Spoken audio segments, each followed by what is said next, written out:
Scoodly doodly doo, it's time for another Welch review. Scoodly doodly doo doo. Falcon at people. Oh, hey. Is that centered? Does that even look centered? Yeah, it's centered. Is it? Yeah, I just did it. Did you do it with me in frame? Oh my god.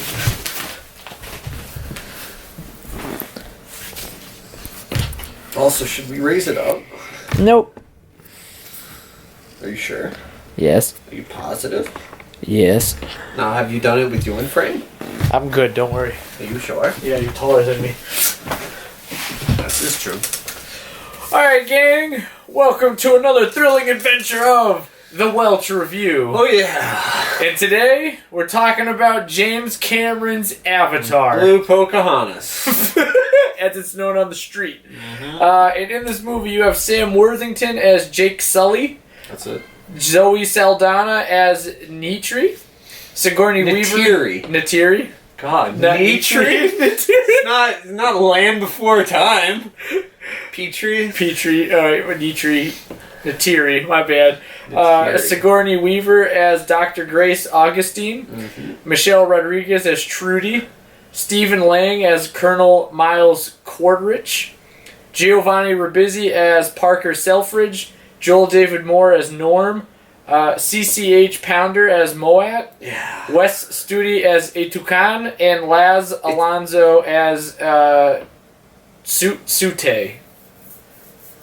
Is it A2Can? Yeah, No, A2Can. It is A2Can. Yeah, I got that one right. Yeah, you got that one. Alright, and then as I said, it's written and directed by James Cameron. Yeah, man. So, Blue Pocahontas, as its name implies, is basically, just that. So you got Pocahontas is space. in blue. So The Smurfs in Pocahontas had a baby in Star Wars. and for some reason they got taller. Yeah. So basically in outer space there's a planet called Pandora. And on Pandora, the air isn't breathable, there's trees everywhere. The trees also can talk to things. Well, you gotta have the USB here. Yeah, you gotta have USB plug hair. USB plug hair also lets you plug into other animals. You just like, yeah! And then you can take control of them, but we're getting ahead of ourselves. And then there's the blue people, right? Yes. The blue people being, not the avatars, right? No, they're not called No, the they're not. Avatar. What are they is called? The What are they called? They're like named after their tribe, and I did not do enough research to remember what the tribe was. Anyway, so you got the blue people. That's what we're gonna call them. The blue people. The Avatar is the beings that the scientists go into. Yeah. We're gonna work up to it. You know? The Na'vi people. The Na'vi. Yeah. That's it. The Na'vi. So the Na'vi have the USB plug here where they can plug into animals, and then they can commune with them and ride them. Build a bond. Build bonds. Stocks and shit. Anyway. So, you got the Na'vi, but what's also on Pandora is unobtainium, which they spent all of 5 seconds naming. Unobtainium. They named it... Because you can't obtain it. Yeah, because it's hard to get. You have to go to a different planet. So, us humans, we really like unobtainium. We don't know why.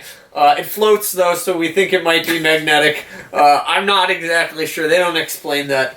But unobtainium floats sometimes.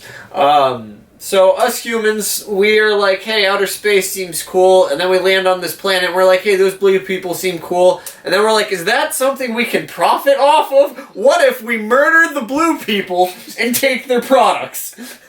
Imperialism. James Cameron just made space imperialism. Yeah, space imperialism, capitalism. Henceforth Pocahontas. So while this story is a social, political commentary, love story, sci-fi opera, it's also a story about finding your place, redeeming yourself, and it's a love story. We might want to talk about our main character. Well, I was getting into that, right? Okay. So while everything Sam said is the backdrop, we see all of this through the eyes of a wheelchair-bound Marine known as Jake Sully. Jake Sully. We'll get to that. So, Jake Sully, right, wheelchair-bound guy, feels like he's not really paid attention to. Civilization just kind of looks through him, right? He's not really someone that the world is noticing.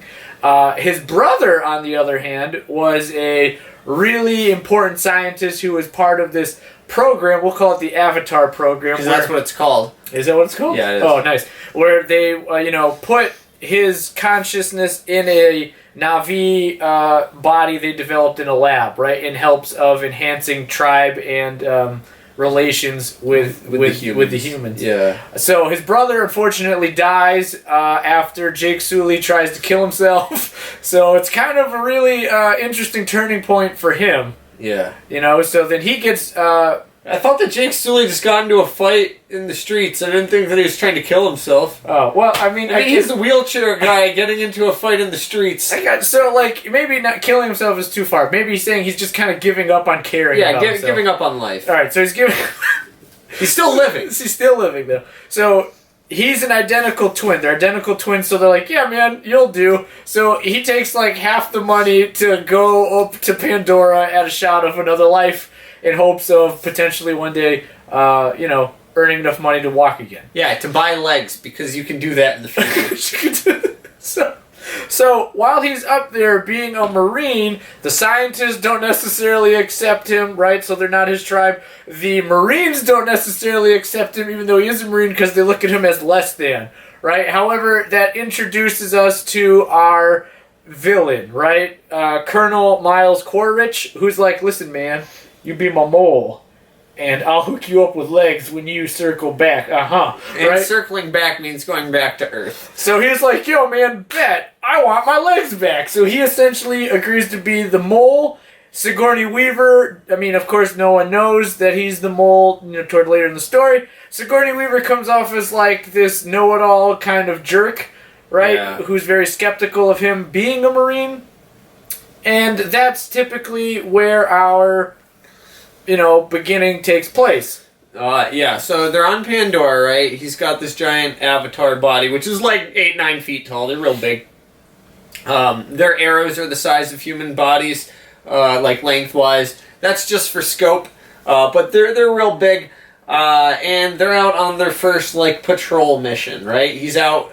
It's not really a patrol. The scientists are going out and they're getting different samples. Should add real quick, the only reason why the scientists grow to like him is because he's the only...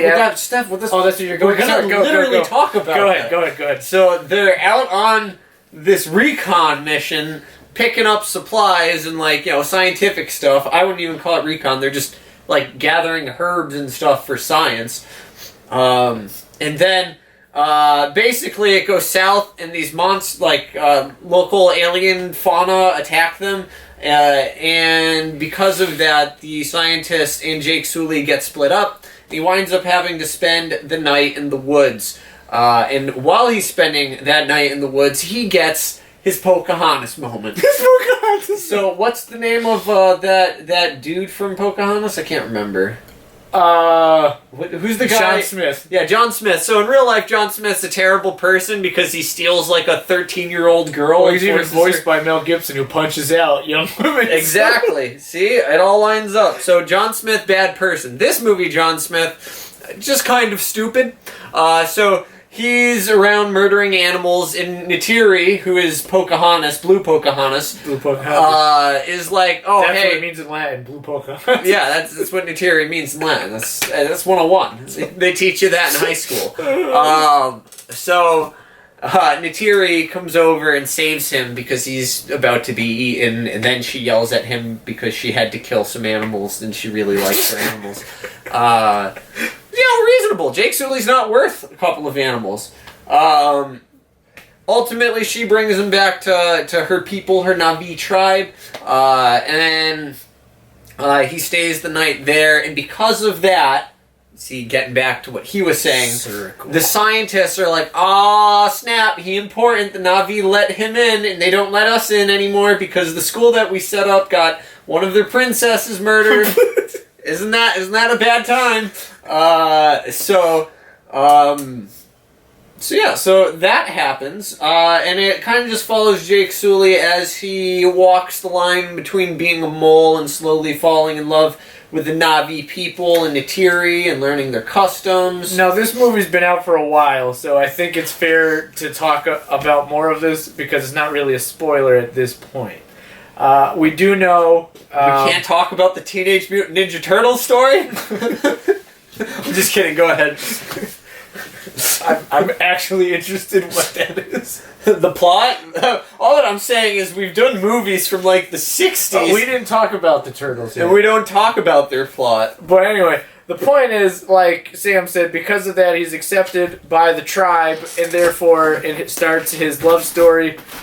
Carry the show, I have to blow my nose. Okay, so this starts his love story with her, right, and falling in love with the Na'vi people in general. Now, of course, he ends up in the middle of this tug of war, right, between the humans and the military and the business there to get the unobtainium and his love for the Na'vi and Neytiri, right? So he's getting pulled in either direction, which, of course, we know only leads to conflict, right? So he has to make a clear choice, a clear decision, right? Are these my people now, right, the Na'vi, or am I a Marine through and through? And like that's my credo. Those are my brother, and that's what I'm gonna do. Yeah. Well, ultimately, he sides with the Na'vi, which is awesome. Except he's really incapable of doing anything unless he's in the Avatar Na'vi body. Yeah. So it becomes like a countdown clock, right? Can he and his compadres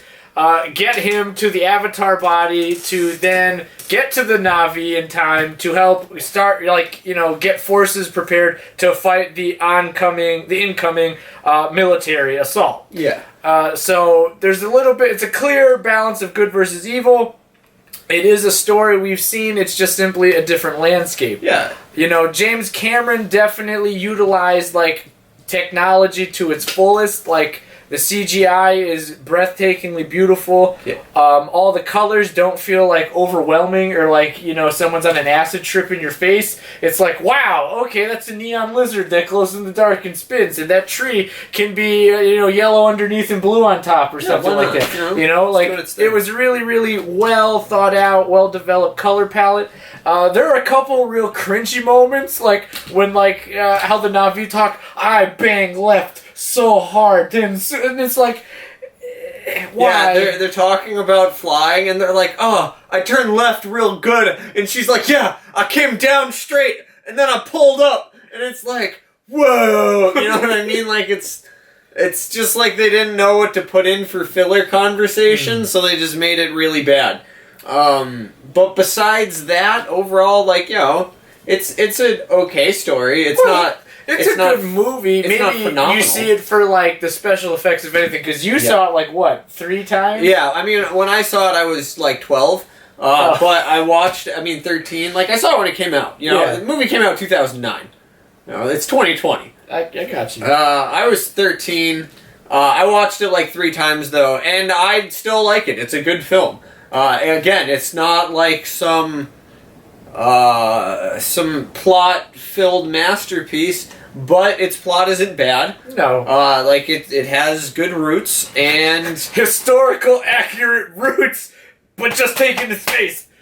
Well, it's kind of built off of a fabrication of a historical event. It's come on, man. The English were horrible people. Yeah, that's what I'm saying.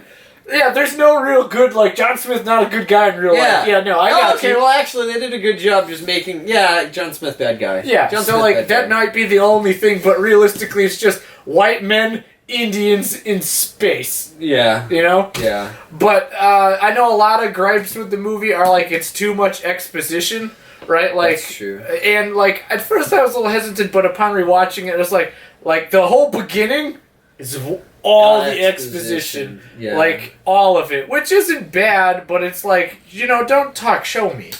Yeah. And the sad part is that they do show you. They do show you. After 20 minutes of exposition. The movie has such amazing visuals, and it does do good visual storytelling in the story. They just also simultaneously make the mistake of explaining everything at the exact same time they're doing visual explanations. Like, there's literal Jake Sully talk, like, dialogue stuff going on while they're showing things happening. Like, oh, we make a bond with these flappy birds. And then it shows them riding the birds, and it's like, the Banshees. I don't need you to explain it to me if you're riding Flappy Bird right now. You know what I mean? Like, I get it. Or like... Oh, when he's about to jump on Torak Maktal? That thing, the Great Elon, and then he's just like, yeah, well, not today. Like, yeah, like, I got you. Inner monologue as he's about to jump on the bird. Like, don't get me wrong, the guy who plays Jake Sully's fine. I don't need to hear you talk all the time. All the time. Like, I'm not expecting you to be like, who's that guy in the John Wick movies? Who's that guy? I can't think of Keanu Reeves? Yeah, you don't need to be Keanu Reeves. Oh, would you say nothing? You just... Yeah, you just make, like, you just keep the same face the whole movie and you shoot people and that's the movie. Like, you don't need to do that, but, like, you don't need to talk every 3 seconds either. The another thing I would say is Michelle Rodriguez's character, Trudy, totally underutilized. You know, she shows up, like, brings them to the Sky Mountains, fights in the battle. That's it. There's like 2 other scenes with her. Oh, okay. You're totally right. All that I'm saying is she isn't that. I got you. She at least has twice as many scenes as you're saying. Okay, so maybe she has 4. Exactly. 4 scenes. Exactly. So she's totally underutilized, but, like, you know, it was cool to see her in something that's not Fast and the Furious. I fucking hate that. You know what I mean? So, like, I heard they're going to space in the future, so maybe they'll end up... Oh, Trudy! Got him! So it's highly possible. James Cameron has been shooting them, like, this is the only thing he's been making since then. Like, all the movies have been filming back to back to back to back. So I think there are 5. Yeah, the filming actually got postponed until 2017, so they, like, just started filming in 2017. But this movie's basically done. They're waiting till December 2022 to release it, and the next movie's supposed to come out 2023. And that's basically done as well. Okay. So we are going to go back to the world of Pandora a couple times. I really like that he has his own, like, sci-fi franchise. Yeah, you know? It's nice to see that. It's a good film. It's not the most amazing film, but if you look at a lot of the blockbusters right now, the plot isn't exactly what you're going for. Like, the movie that took the throne from it, like, financially, like, as the #1 box office hit, was the most recent of the Avengers. Of the Avengers. Yeah, Endgame. And Endgame was a step down from the movie that came out before it. Yeah. It's like don't get me wrong, Endgame's still a good movie. I'm not here to throw shade at it. But it's not exactly like a plot-driven masterpiece. They definitely do have a good plot. Yeah. But that's not why you're there. You're there to watch a squad of super ladies punch things in the face and to watch that dirtbag Tony Stark turn to a dirty dust ball like he deserves. I'm just kidding. But stay tuned for our review of Avengers Endgame. If you haven't seen Avatar, it is worth your time. I would argue that you watch the director's extended cut. Don't just get the theatrical, because the extended cut packs so much more juicy details and scenes that belong in the story, right? Cameron's original vision. So pick that up, illegally download it, whatever you can do, pick it up. We're advocating for... No, we're not. We are not advocating for that. We could get sued. Have a fabulous day. We do not advocate for illegal downloads. This has been the Welch Review.